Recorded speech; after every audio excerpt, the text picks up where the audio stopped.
ganti naman. Inaway mo kanina yun eh.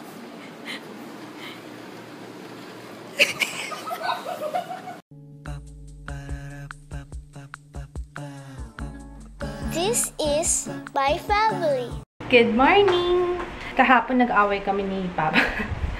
Hindi naman, nagkatampuhan lang naman. Pero ngayon okay na kami. Kasi nga, basta, alam niyo yun kapag minsan nagkakainisan kami. Lalo na kapag hindi na susunod ang gusto. Pero okay na kami now. Nakakatawa. Sa bagay kasi mas okay yung ganyan nag-aaway kayo paminsan-minsan. Kasi love is better the second time around. Ayan, tas ngayon, hinabol na yung dalawa pang piraso. Bumili pa siya ng dalawa pang pinapabili ni Mama kasi buti pumayag nga yung magdadala eh. Kasi sabi ko after lunch na lang sana siya pumunta para maihabol ko yung pinapabili ni Mama. It's a beautiful Monday morning. Sobrang araw. Ang init sa labas, maaraw. Naglalaba ako. So habang ako'y naglalaba, mag-edit na ako. Tatapusin ko na talaga. As in now na. Hanggang ngayon na lang yung deadline ko nung bench paint box na yan. Kasi kahapon ko pa dapat yun natapos. Kasi kahapon hindi ako masyado nag-vlog. Pasensya na kayo parehong mainit ang ulo namin ni Papa. Nagkakaasaran. Ayoko nang i-drag kayo dun sa aming drama. Ayun. Pero not to worry, okay na kami. Diba, no? Oo ka na lang. Diba? Na. Hindi, sabi ko okay na tayo. Diba? Yun ang hirap pag di nasusunod ang gusto eh. Umiinit ang ulo.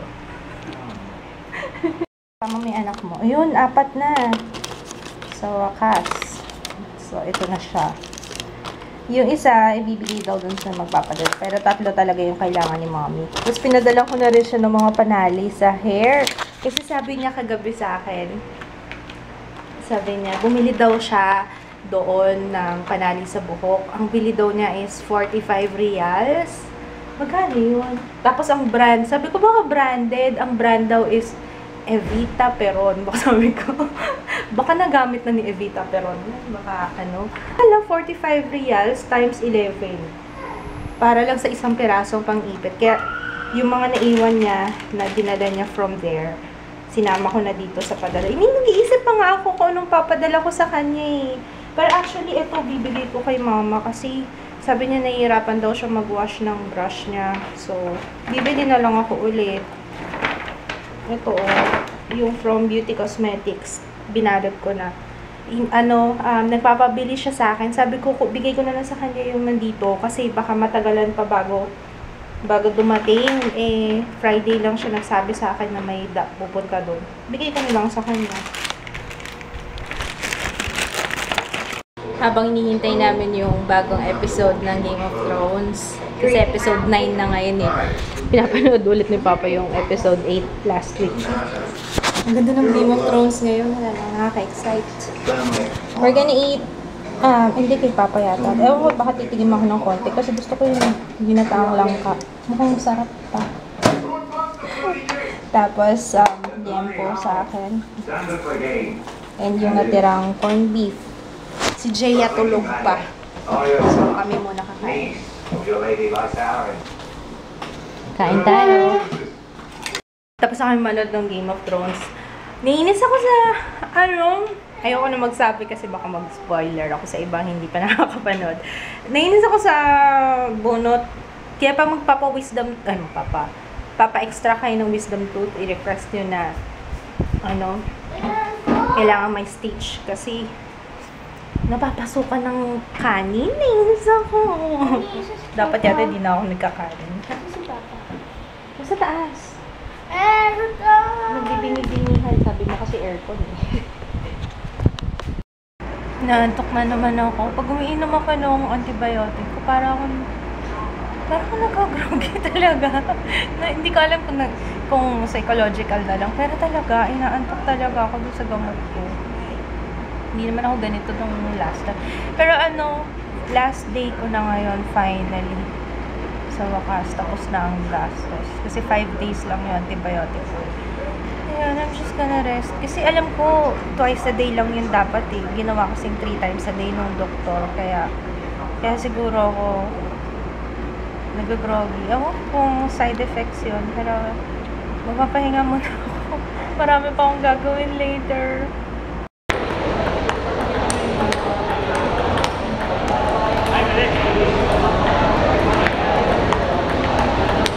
Hello! Hindi ako nakapag-vlog kanina kasi dala ni Kids yung camera. So, we're gonna eat dinner. Makakainin namin tocino. And, puro baboy. Yan. Let's pray, anak! Mamaya na yan. Let's pray. I'm supposed to be editing the vlog ngayon. Kaso nung chine-check ko na yung edit ko na vlog, wala palang vlog si Kids kanina. So, nasayang lang yung almost 7 hours na walang vlog. Nainis ako. Sana hindi ko na lang pinahiram yung camera. Alam niyo yung nakakainis yung...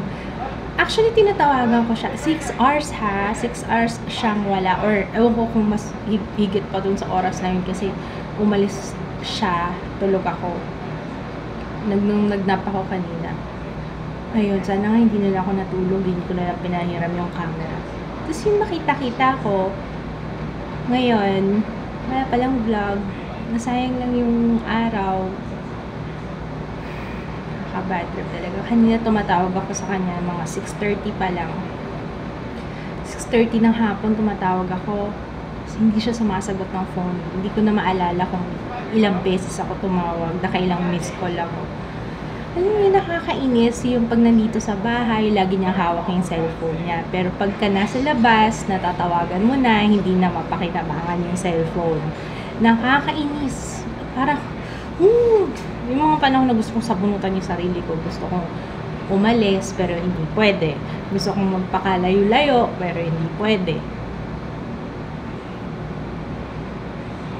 Sorry, ayokong, no. Hayaan nyo na nga. Gusto ko lang maglabas ng sama na iisap sa asawa ko. Bukas may pasok na naman siya, tapos, dito na naman kami nakakulong. Hindi man lang ni-spend yung off niya na nandito sa bahay. Gusto niya lagi nasa labas. Anyway, I'm just not in the mood. Actually, kanina pa nandito yung camera. Hindi ko alam. Alam niyo yung pag bad trip ka, parang wala kang ganang ay nako. Nagpapaka-busy na nga lang ako eh. Na natapos ko yung pag-edit ko, tapos nag-upload ako ngayon, tapos nag-update na lang ako ng site. I can't talk. Parang every time, hindi ko ma-explain na ano. Anyway, sana tomorrow will be better. And kagaya nung, di ba sinasabi kapag nag-aaway kayo, wag matutulog ng magkagalit, di ba? Pero dito sa amin, laging nangyayari yan, laging tulugan ng eksena. Kunwari magagalit ako, wala, tutulugan lang ako na, no? Kagaya ngayon, tulog.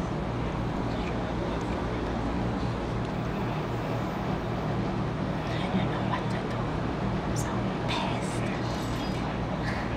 I'm sorry.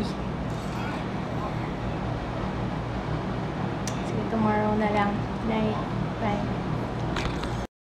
Yung little helper ni Mama. Hi, babe. Gusto niya mag-type eh. Siya pinagta-type ko nung details dun sa review. Hi, lagari ako today. Meron lang ako gi-greet kasi baka makalimutan ko. Birthday niya kasi ngayon. So, happy birthday siya! Happy birthday!